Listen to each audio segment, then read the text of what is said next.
Hello friends, welcome back to our channel. நம்ம இன்றைக்கி மெதுவடை எப்படி செய்யுதுன்னு பார்க்கலாம்.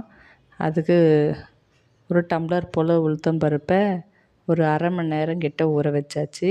அதை நல்லா கழுவி எடுத்து தேவையான அளவு உப்பு, கொஞ்சம் போல் சோடா மாவு சேர்த்துட்டு, முக்கியமான விஷயம் இப்போ தான் நடக்க போகுது, தண்ணிக்கு பதில் நம்ம ஐஸ் க்யூப்ஸை சேர்த்துக்கலாம். ஐஸ் க்யூப்ஸ் சேர்த்துக்கிறதுனால மாவு நல்ல ஒரு ஸ்ட்ரக்சர் கொடுக்கும். பாருங்கள், இது மாதிரி நல்லா நைஸாக மாவு அரைச்சிக்கணும். மாவு எடுத்து விட்டால் பந்து போல் விழணும். அது மாதிரி நல்லா மாவை மைய அரைச்சிக்கலாம். பாருங்கள், மாவு அப்படியே பந்து போல் விழணும். அது மாதிரி நல்லா மாவு அரைச்சிட்டு இப்போ ஒரு பவுலுக்கு ட்ரான்ஸ்ஃபர் பண்ணிக்கலாம். இப்போ மாவு ஒரு 2-3 நிமிஷம் இல்லை 5 நிமிஷத்துக்கிட்ட கூட கை வைக்காத நல்லா மாவை நம்ம பிசைஞ்சு விட்டுட்டே இருக்கணும். அப்போ தான் நல்லா மாவு வடை உப்பி வரும் அழகாக. இப்போ பாருங்கள், எண்ணெய் காய வச்சுக்கலாம் அதுக்குள்ளே. அதோட ஒரு அரை வெங்காயம் பொடி பண்ணி வச்சுருக்கேன். ஒரு அரை வெங்காயம், கருவேப்பிலையும் பொடியாக நறுக்கி வச்சுருக்கேன். அதேமாதிரி புதினாவையும் நல்லா பொடியாக நறுக்கி சேர்த்துக்கலாம்.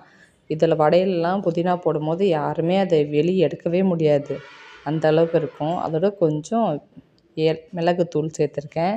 சேர்த்துட்டு கையை கொஞ்சம் ஈரம் பண்ணிக்கிட்டு நல்லா நம்ம பிசையும் போது நம்ம கையில் அவ்வளோ ஒட்டாமல் வரும். நல்லா மாவு ஒரு 5 நிமிஷத்துக்கிட்ட பிணைஞ்சு கொடுத்துட்டே இருக்கும் போது மாவு நல்லா பொசு பொசுன்னு வடை சூப்பர் சாஃப்டாக வரும். பாருங்கள், எண்ணெய் காஞ்சிடுச்சு. பாருங்கள், ஒரு கையில் இப்படி வடை தட்டுறதுன்னு நல்லா அந்த ஹோல்ஸை கட்டை விரல் வச்சு நல்லா ரவுண்ட் பண்ணிட்டோம்னா வடை தானாக விழுந்துடும். இது பாருங்கள், கொஞ்சம் போல் மாவை கையில் எடுத்து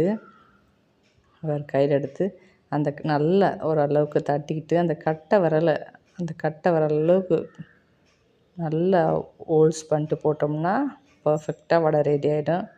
பாருங்கள், இது மாதிரி எல்லா மாவையும் போட்டு எடுத்தோம்னா ஒரு அழகான வடை ரெடி ஆகிடுச்சு. நம்மளுக்கு ஒரு பக்கம் டீயும் ரெடி ஆகிட்டுருக்கு. அதோட குட்டி குட்டி பசங்களுக்காக குட்டி குட்டி பால்ஸு, அது மாவு அப்படியே கொஞ்சம் கொஞ்சமாக விட்டோம்னா அழகாக பால்ஸ் வந்துடும். நம்மளுடைய சூப்பரான வடையும் டீயும் ரெடி ஆகிட்டே இருக்குது.